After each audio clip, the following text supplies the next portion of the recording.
This is the video you've been waiting for. I'm about to take you through the greatest technology release of the last 50 years. OpenClaw has taken the entire world by storm, and for good reason.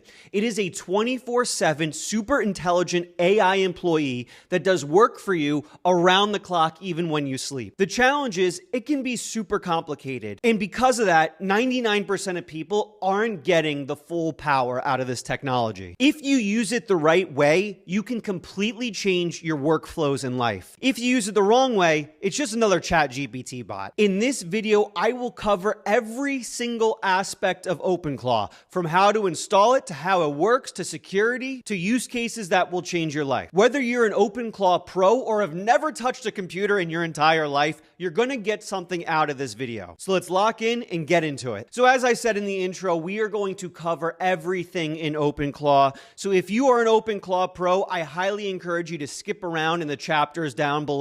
There's going to be something relevant to you no matter what your skill level is. I have been using this non-stop for the past month. I have invested literally tens of thousands of dollars into it. I know absolutely everything there is to know about this tool, so feel free to skip around. But let's start off with what is OpenClaw. OpenClaw is a 24/7 AI employee that is just constantly running on your computer, finding valuable things to do and doing them for you. The best part is it can literally do anything a human being can do. I'm not joking about that. It can go on your computer, it can control your browser, it can vibe code apps like you see here. Right now you can see on my screen, I have 7 different OpenClaws actively doing work for me in this office space, and it actually vibe coded this entire setup that you see here by itself. I mean, quite literally anything you do on your computer, it can do itself. It can scroll Twitter for you. It can watch YouTube videos, anything you can think of. I have it generating AI images for me for my thumbnails. It's amazing. Some things going on behind the scenes that are incredible are it's self-improving. It remembers everything about you. So all your conversations, everything you say, every detail about your life, your goals, your ambitions, your careers, your personal relationships,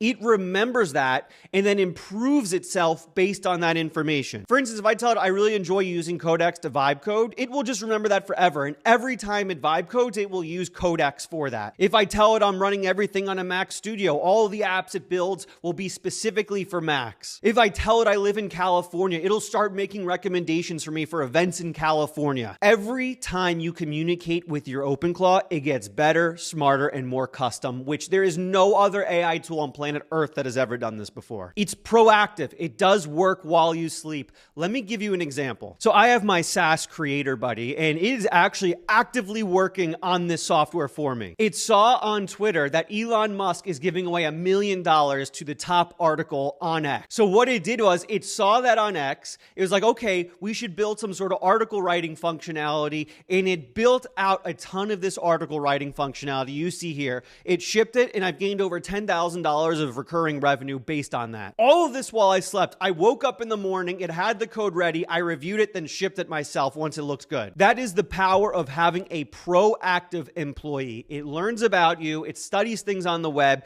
it builds things out and creates economic value for you even when you're away from your computer. There has never been another technology that can do that. And lastly, before we go into installation, I'm going to walk through step-by-step how to set this up. It is open source. What does that mean? It's open source. That means you can download the code and do whatever you want with it. It is completely free and open source, which allows it to be completely customizable. So if it does something you don't want it to do, if it forgets something, if you want to add your own functionality to OpenClaw and how it works, you can do that. So for instance, I was having a conversation with my OpenClaw the other day, and it forgot a detail about me that really bothered me. So I said, hey, you forgot this about me. How can we make sure you don't forget anything about me again? It actually went and built out an entirely new memory system for itself, so it remembers everything even better.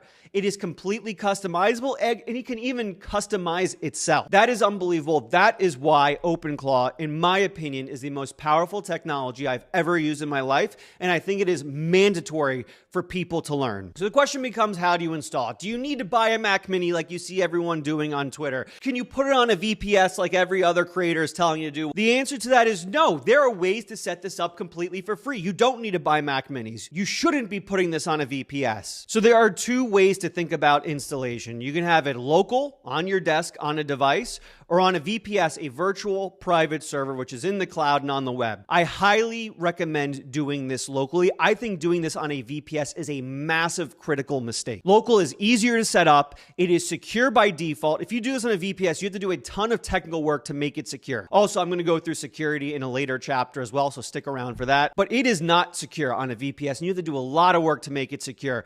Local has great integration with everything else you're doing in your life and on your devices. It's incredibly usable. It's just awesome to be able to go on a computer and watch it work as it does things. It's a lot easier than watching like a terminal on a cloud in a web browser somewhere. That makes it incredibly difficult to work with. And it's just also powerful. All of these things combined make it a very powerful tool when you're running it locally. If you run it on a VPS, you're getting like 20% of the power. You're just not getting the most out of this. And if you're going to use a life-changing technology like OpenClaw, you want to get the most power out of it. You don't want some hamstrung version of this technology. By the way, I'm not even joking. This is happening in real time. My OpenClaw Henry just texted me on my device. I don't think you'll be able to see this, but I'll bring this up on my computer. Look at this. He just texted me that he built out a new tool for me. It's an approvals terminal. I was literally filming this video and he just, hey, by the way, I built this out for you, an entire approvals terminal where I'll be able to look at any tweets it generates, any YouTube scripts, any thumbnails, any AI images, and give it approval to post straight from a terminal. That's amazing. That was just out of nowhere. And yes, it will text you through Telegram or iMessage or anything you're using. But anyway, back to the video. I just thought that was incredible. Now that we determined VPS is not the way to go, local is the only way to go, the question becomes, do I need to run out and buy a Mac Mini? Do I have to do what you did, Alex, and buy $20,000 worth of Mac Studios and you're about to spend another $20,000 on 2 more? No, you do not need to do that. In fact, I highly encourage you not to do that. You can easily run this on any device you already have. If you have an old dusty laptop in your closet, you can pull that out. If you have a $50 Raspberry Pi you've been tinkering around with,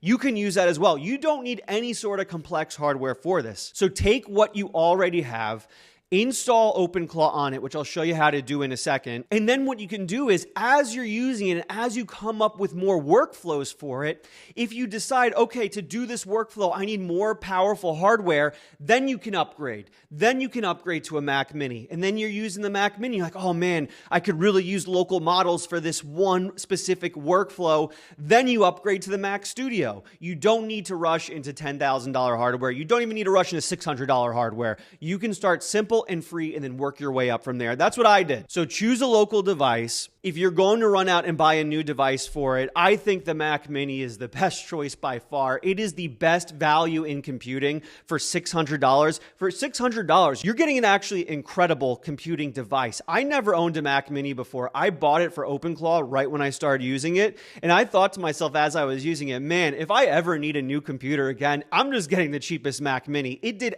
everything I needed it to do. It's truly an awesome device. But that's besides the point. You don't need it. But if you need a new computer, Mac Mini is mwah. So you got your new device set up, you got it plugged in, you got it up and running. Here is how you install OpenClaw. This is super simple. I don't get the people that have been saying, oh, installation's tough, use a VPS. No. This is super simple. Watch this. You go to openclaw.ai. I'll put a link down below for you. You scroll down like 3 inches.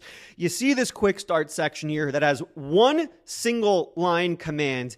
You hit copy. I hope I didn't lose you at this point. I hope that's not too complicated for you. If you are on Mac, you open up your terminal. If you're on Windows, you open up your command line. Paste in that line from the website and you hit enter and it's installed. All the people saying, oh, you need a VPS. It's too complicated to install it locally. Was that too tough? Do you need to pay some guy $5,000 to do that for you? Who are the people paying people to set this up for them? This is so simple. If you don't have enough confidence in yourself to do what I just showed you, then you need to examine your entire life. You put that in, you hit enter, it's installed. Once you have it installed, it will take you through onboarding, which again is super simple. The people go online saying, oh, onboarding's so tough, I don't know how to do anything. Look yourself in the mirror. Do you think this is going to be tough? Here we go. You hit yes on I understand this is powerful and risky. You hit quick start. Then you have a couple options. First, we have our model auth provider. You have many things you can do here. We range from expensive and powerful like Anthropic to very cheap but still pretty powerful like Minimax. Then you have things in between like OpenAI. If you already have an existing subscription like an Anthropic subscription, like an OpenAI subscription, you can just just go in and plug it in and use it. If you don't have any existing subscriptions, you can sign up for a brand new one like Minimax. Minimax is dirt cheap. You can pay like $10 a month and be able to use OpenClaw with it. And it's still a pretty good model to use with it. So you can do that as well. Now, again, the most powerful option here is going to be Opus 4.6. Opus 4.6 is just built for these types of activities. It is the smartest model, and it is also the most personable model. It has the most riz. It's the warmest. It's the most fun to talk to. It has the most motion. The issue is you're going to be paying like $200 a month for that subscription. Now, the first question I get whenever I talk about Anthropic is, am I going to get banned for this? Does Anthropic want you using their subscription with OpenClaw? No, they do not. Out of all the AI companies in the world, Anthropic is the one that is most against using OpenClaw with their subscription. I will just say this. I've heard of people getting banned from their Anthropic subscription for doing that. I'll also say this. I've never met any of them. Everyone's like, oh yeah, I've heard of someone who got banned, but I've never talked to someone who's actually got banned. So I don't know if this is just a rumor going around or what it is. I'd say this. I'm not going to tell you to break terms of service with Anthropic.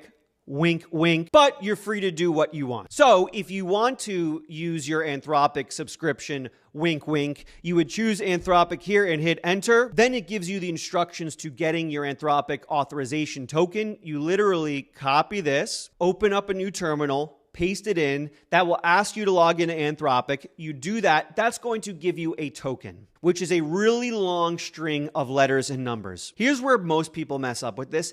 Copy that. Don't just paste it into OpenClaw. Paste it into a notepad, so Apple Notes or a notepad. Then make sure the formatting is correct. And what I mean by that, make sure there's no line breaks or anything that's splitting up the token. Make sure it's all just one line. Then you can copy it from there once it's all on one line and paste it back here into OpenClaw. And then you'll be good to go and it'll work. OpenAI has actually been the opposite of Anthropic. They've been like, yeah, go ahead. We don't care. Use it with OpenClaw. So you can do that as well. Downside being is their model just doesn't feel quite as warm as Anthropic. It's not quite as fun to talk to, but it's still a very powerful model. And if you already have a ChatGPT subscription, you're good to go. And then as I mentioned, if you want to go cheap, Minimax is a great model to save tons of money. Will it be as warm? Will it have quite as much riz? No, but for the money and value you're getting, it might be the best bang for the buck. Right after this menu, when you select your AI model, it's going to ask you to set up your messaging service. The coolest part about OpenClaw is you don't interface with it through a website. You don't interface with it through an app that you barely ever use. You interface through it with apps you already use today. iMessage, Telegram, Discord. This is the most fun part about OpenClaw is you can just text it anywhere you are. So you're going to be able to choose which app you want to use. I highly recommend Telegram. I think Telegram is the best way to do it. Telegram has a bunch of really cool options like threading and chunking. So it actually comes in the text like you're talking to an AI, which is awesome. Telegram, I think, is the best way to do this. So download Telegram. It's free. It's easy to use. It's easy to set up, and it will walk you through step by step, really, really simple how to set it up from there. Then you'll be good to go, and you got OpenClaw set up, and you didn't need a tech genius to do it for you. You didn't need to spend $5,000 on setup. You're good to go. You did it yourself for free. So now that you're all set up, you've hatched your OpenClaw, your assistant is born. First of all, congratulations. Pat yourself on the back. You did something that only the top 1% of humanity is doing right now, which is hatching an OpenClaw and using the most powerful technology of all time. You did it. You are most of the way there to escaping the permanent underclass. Now you just need to use it. Once you use it, you've escaped the permanent underclass. What I'm going to do is show you the first two basic things you need to do with OpenClaw. Then I'm going to, right after that, go over some advanced concepts and the mindset you need to get the most out of OpenClaw. That will be after these first two use cases I'll give to you. And then we'll go into some more advanced things after that. Again, feel free to work with me, pause down below, do things side by side with the video, skip around to different chapters, whatever you want. This is freeform. And if you're feeling extra spicy, you can even hand this video over to your OpenClaw and I'll watch it for you. So let's talk about the two first things you need to do now that you're in OpenClaw. So after setup, it'll give you a link to this gateway dashboard. This is the website you can use to communicate with your OpenClaw. This is complementary to your Telegram or Discord setup. You can use either or. They're both exactly the same thing. The first thing you need to do, though, is introduce yourself to your OpenClaw. Let's play pretend for a second. You have your own business. You hired a new employee. What's the first thing you would do? You would tell them about yourself, the company, what the goals and missions are of the company, everything like that. You want to do the exact same thing with your OpenClaw. So open up your Gateway dashboard, go to the chat down here, and you want to brain dump everything about you. You want to brain dump who you are in your background. So for instance, I'd say, I'm Alex Finn. I'm a software engineer. I studied computer science. I was a developer for years, and then I managed a team of tech consultants at a big tech company. And now I create content about AI, build out software, and do a whole bunch of other things. I'd brain dump that all in. Then I'd go through my personal preferences. I'd say, I want you to be proactive. I want you to be autonomous. You don't need permission for everything. Just get things done. Advance our goals and missions as much as you can. You're giving your personal preferences for how you want to work with your employee. And then lastly, you want to brain dump your goals and ambitions. This is probably the most important part of all of this. What are you trying to achieve in your life? For me, my goals and ambitions were I want to create a 24/7 autonomous company that creates value. And then I want to be able to create content around every single cool thing I do with it. That's my goal and ambition. Because if I can do those two things, one, I can make money without putting as much work in. And two, I can keep advancing my YouTube and my Twitter feeds and all that because I'll be creating content around everything I do. So I'm putting in all my goals and ambitions. I also said I want to make $1 million in a year through my SaaS and through my different products. And I put that all in. And now me and my OpenClaw are on the same exact page. And everything we do together will be in an effort to get closer to those goals and ambitions. So you want to do the exact same thing. If you don't know what your goals and ambitions are, you can just put in, I want to start my own online business and make my first $1. Something like that. Just put that in so your OpenClaw is aware of your goals and ambitions. And the best part is it's going to remember all of this. It will be saved to memory, and every conversation you have moving forward, that will be included in context. So you brain dump those in. Your OpenClaw knows absolutely everything about you. Now you're ready to cook. You've been introduced to your OpenClaw, your best friends now, your best pals. You have a digital BFF. That's amazing. Now we can start getting to work and get productive. The first thing I have everyone set up when they're in OpenClaw is a morning brief, a custom personalized morning brief. This is a report your OpenClaw will send you autonomously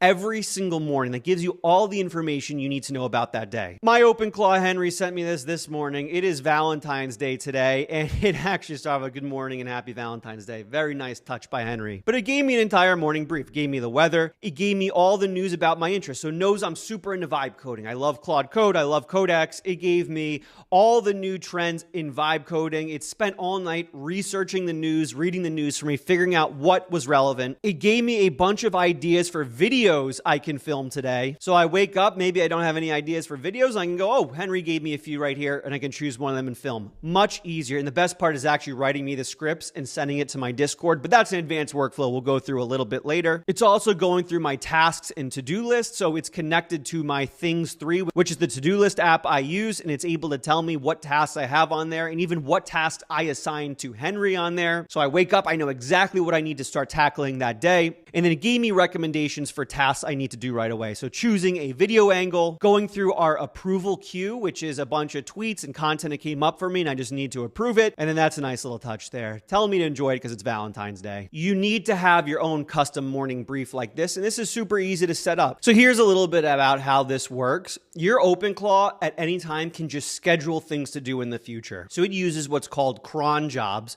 which is basically just scheduled tasks to do things in the future. So if I say, hey, build me a morning brief every morning at 6 a.m., it will schedule in perpetuity forever, 6 a.m. every day for it to do something. So this is how we do it. We'd say, I put this down in the description below. Please schedule a brief for me every day at 8 a.m. Send it to my Telegram. In the morning brief, I want, number 1, the weather, wherever you are. Number 2, the top news stories in AI. This could be any interest you have that you want news on. Number 3, any tasks I have in my to-do list on Things 3. This can be whatever to-do list app you're currently using. And number 4, tasks you can complete for me today that brings me closer to my goals. This is probably the most important one because what this allows your OpenClaw to do is think for itself, what can I do to complete tasks for my boss. And this will open up doors you've never thought of before. You're going to be doing this as much as possible, and I'm going to talk about this a little bit later in the video. It's called reverse prompting. It's instead of us telling what OpenClaw to do, we're letting OpenClaw think for itself to figure out what to do. Much more on that coming up. You're going to hit enter on this and you're going to be good to go. By the way, if you've learned anything so far, we've covered a ton. Make sure to leave a like down below. Make sure to subscribe and turn on notifications because all I do is create incredible videos about OpenClaw. And also, if you want live boot camps, every Friday I do a live boot camp on OpenClaw where you can hang out with me, ask me questions, see live demos. I do it all in the Vibe Coding Academy. Link for that is down below. We have, at the time of filming, 600 people in the Vibe Coding Academy joining these live boot camps every Friday, so I hope to see you there. So feel free to customize this prompt any way you want with anything you want in your morning brief. Make this custom to you, and you're not locked into this. You can, at a later point, go back and say, hey, tweak my morning brief with this, tweak it with that. Again, this is constantly self-improving, this OpenClaw. Next, I want to talk about mission control. Now that we have our morning brief set up, the next big thing you're going to want to do as one of your first use cases is build a mission control. What's a mission control? It is a custom dashboard for you and your OpenClaw to build the tools you need to be productive and get closer to your goals.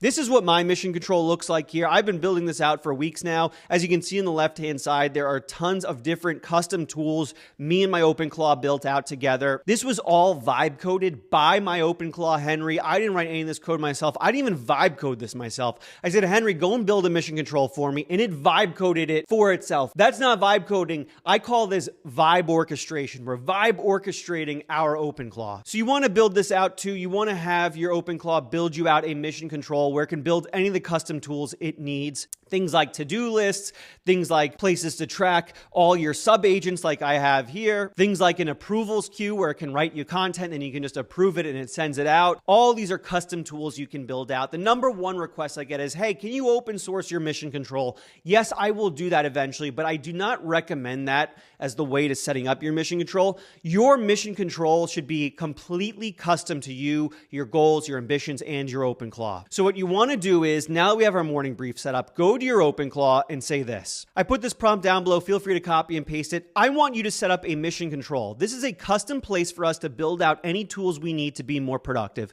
Please build this using Next.js and host it locally. That will cause your OpenClaw to go vibe code mission control for you, which will just be a custom dashboard. And then from there, you'll be able to go and say, hey, let's build a to-do list together, right? Let's build a visualization of you working.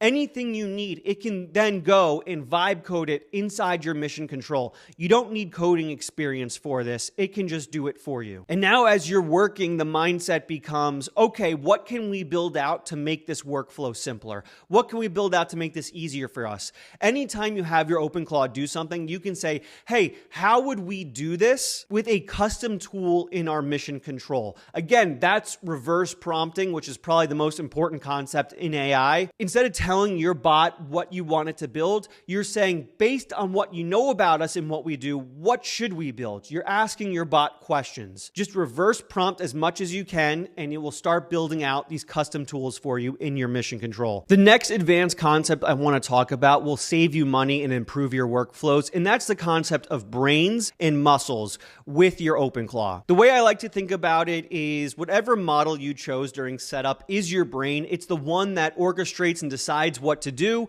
and then you can use other models as muscles. These are going to be the models that actually do work and create things. So Opus 4.6 currently is the best brain in the world. It is the best to talk to. It is the best decision maker. I like using Opus as the brain. Again, it's very expensive, so I like to use other models as muscles. So for instance, for coding, I like to use Codex for the muscle because that's very cheap but still very powerful. For finding the latest news, I like to use XAI, so whether that's the X API or the Grok API, because XAI is very good at figuring out what's trending at the moment because it's hooked into social media. For searching the web, I like to use the Brave API. The Brave API is a very good and cheap API for searching the web and finding current information. And so that's the muscle I use for searching the web. You want to set up these brains and muscles. You already have the brain set up. So all you need to do now is go to your OpenClaw and say, hey, for coding moving forward, please use the Codex CLI. Then it will ask you for your OpenAI API key. You give it to it, you got that muscle set up. And then you say, hey, for finding tweets, I want you to use the X API. It'll ask you for your API key. Boom, you're set up. You have that muscle set up. Now moving forward, your brain, which is Opus, can save tokens because it's not doing everything itself. It's instead spinning up other muscles and other models to do that work for it. So you're not only saving money on tokens, but you are also using the best models for the best jobs out there, which is huge and makes your workflow more efficient. Now, where we start getting a little bit more advanced is when it comes to local models. The end game in my mind is when we start using local models for each one of these muscles. I spent over the last few weeks $20,000 on Mac Studios. Why did I do that? I wanted the most powerful computers humanly possible that will allow me to run local models. What are local models? Those are AI models that are not run on the internet, in the cloud, in servers. They are instead run on your computer. And that has many benefits. That allows you to have A, unlimited tokens, so you can just do whatever you want locally. And B, gives you your own personalized local intelligence. I believe this is the future. So what I started doing is I started using local models for some of these muscles. So for instance, coding, I now use Minimax 2.5 completely locally. Now all coding is done completely free for me locally on my computer. Now, does this mean you need to go out and spend $10,000 on a Mac Studio? No, but as you get more advanced and as you set up more of these workflows, you can start to think about as you go along, okay, maybe I can replace this workflow with a local model or this one, and then you can slowly upgrade your hardware from there. So local models is definitely a concept you want to consider. I strongly believe in the near future, we will have super intelligent local models that we can run on our computers where we don't have to spend a penny on tokens anymore. It all happens locally. I started preparing for that future by buying a Mac Studio. You can run local models on Mac Minis. They won't be as powerful, but at least you can get them running and you can get used to a future where you have local intelligence running on your computers. On top of that, they're just super fun to play with, super interesting to use. You learn a lot more about the technology. You get a lot more familiar with AI. So I can't recommend it enough. Start doing research into local models, start spinning them up. You'll have a lot of fun and you'll get a more advanced workflow out of it. I also want to get into some more advanced concepts here, which is the OpenClaw mindset, how you want to think about OpenClaw overall. Number one is I see a lot of people making mistakes when it comes to using their OpenClaw. I see them doing things that break their OpenClaw and it never works again. I see them communicating with it in a way that's just inefficient. Here's the mindset you need to have with OpenClaw. One is it is a super intelligent human being employee. You are the manager of this human being employee. I see a lot of people going in and they're like, oh, I want to change the way OpenClaw works here. I want it to do this instead. And they go in and they mess with the config files and they change things around. That's the stupidest thing you can do. That's how you break your OpenClaw. If you want your OpenClaw to behave differently, you don't go in and change config files. You say, hey, OpenClaw, I want you to do this differently, or I'd like you to do this. You give it goals and objectives. You don't tell it how to do things. You tell it what the end state you want is, and it goes and figures out how to get to that end state. So if, for instance, it has the concept of heartbeats. What are heartbeats? Heartbeats are every half hour, it goes in and it checks to see if it has any tasks it needs to do automatically. Say you want to speed up heartbeats. You want it to be every 5 minutes instead because you have a really advanced workflow you're doing. What I'm seeing a lot of people doing is they're going in the config file and they're manually changing the heartbeat. No. You want to give it a goal and it will figure out the best way to do that. So you say, hey, OpenClaw, I want you to change your heartbeat to every 5 minutes. It will go and figure out the right way to edit its own stuff. You give the end state goal, it figures out the way. Stop thinking about how it should do things. It's a super intelligent employee. It will figure out the best way to do things. Next, reverse prompting is your friend. This is the most important recommendation I can give. Reverse prompting. Because this is a super intelligent human employee, you want to lean on it as much as possible for decision making. You don't want to make all the decisions yourself. You want to say, hey, what's the best way to do this? Or based on what you know about me, what would you do here? Or based on our goals and ambitions, what would you build out in our mission control? You're constantly asking questions questions rather than telling it what to do. The more questions you ask your OpenClaw, the better the results will be. I'll tell you this, the more reverse prompts you can do on a daily basis, the more powerful your OpenClaw will be. So reverse prompt, reverse prompt, reverse prompt. Write that down on a post-it note, put it on your monitor.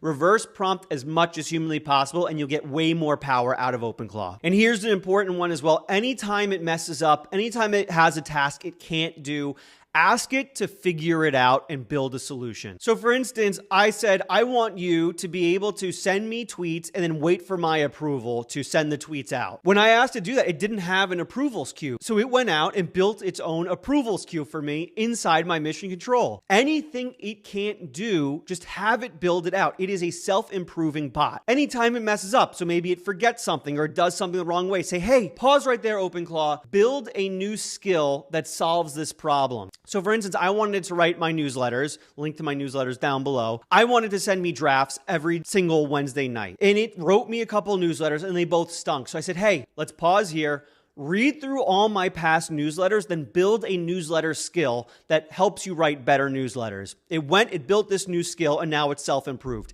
Anytime it can't do something or anytime it does something poorly, say, hey, pause, figure it out, build a skill to do this better, build a tool in our mission control to do this better, and moving forward, it will be better and give you way better results. Remember, it is self-improving, and keep that in mind anytime you do something. So I went through the basics, I went through some more advanced things, I went through a couple use cases for you here. Let's go through another advanced workflow for you here. I think Discord is incredible for advanced workflows. You can set up multiple channels inside Discord to have bots in and do different things with them. So for instance, I have an alerts channel where every 2 hours, Henry goes and finds me trending tweets on X about my favorite subjects. I then have a research channel where Henry will go take the trending tweets and then do more investigative work on those stories. Then I have a scripts channel where it then takes those stories and writes me YouTube scripts based on those stories. As you can see, I have this huge workflow where every channel Henry's doing something different in, and I can just go in and have a record of all the work he did. Highly recommend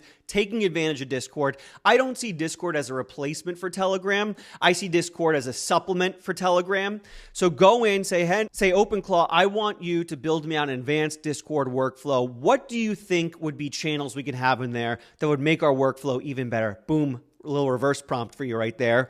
And then you go in and it will build out the Discord setup for you. Easy peasy. And now you have this advanced workflow going. Lastly, I want to talk about security. This is one of the biggest questions I get. Is OpenClaw secure? Is it dangerous? Well, let me be blunt with you right here. Is it secure? If you use it the right way, yes. If you don't use it the right way, no, it's not secure and it can do damage. But the fact that it's so powerful makes it insecure. Just is what it is. If it wasn't so dangerous, it wouldn't be nearly as powerful. So here are a few rules you need to keep in mind. There are no final list of every single tiny security thing you can do because everyone uses their bot differently. So here are the 3 high-level things you need to keep in mind. One is your OpenClaw has control over everything on your computer. Anything on your computer, your OpenClaw is exposed to. That means if you have passwords on your computer, if you have API keys on your computer, that means your OpenClaw has access to it. So your OpenClaw has basically admin access to your entire digital life. If you're logged into X on your computer, it has access to your entire Twitter account. If you're logged into your Gmail on your computer, it has access to all your emails and can email anyone out. It is admin on everything on your computer. So that means if you don't want your OpenClaw to have access to something, don't be logged into it on your computer. That also means you don't want to expose your OpenClaw to the world. What does that mean? If you expose your OpenClaw to the world, so say put it in a group chat with your friends or allow it to reply to tweets on X, that means it can get prompt injected. And if it gets prompt injected, that means it can expose anything it has access to, like your passwords and API keys. So I highly recommend against putting your OpenClaw in group chats. I highly recommend against allowing anyone to have access to your OpenClaw, because if they have access to your OpenClaw, they have access to all your passwords and API keys and email accounts and Twitter accounts and all that. So keep it personal, keep it private. Do not allow anyone to talk to it, expose itself to it, anything like that. I don't have it reading my tweet replies. I don't have it reading my emails. I will eventually get to the point where I put up the guardrails around it to make it safe. But right now, I just have it doing personal work on my computer.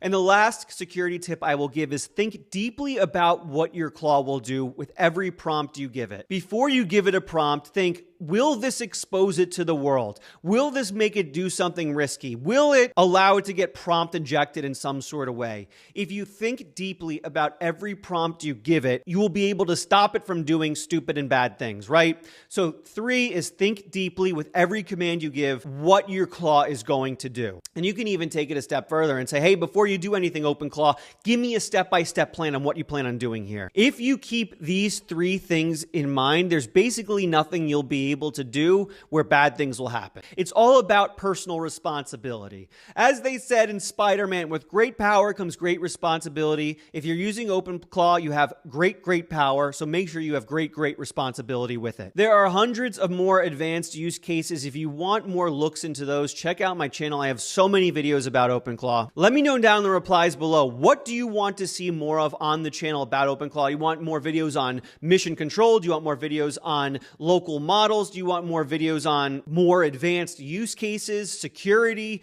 Let me know. All my videos are based on feedback and requests, so I listen closely to every single comment. Again, if you want to ask me questions directly, feel free to join the live OpenClaw boot camps, which are every single Friday. If you join Vibe Coding Academy now, you get all the past recordings to the boot camps. That link's down below. Super critical you turn on notifications too, so you learn about these advanced workflows the moment I come up with them. I hope this was helpful. So much more coming out on OpenClaw soon.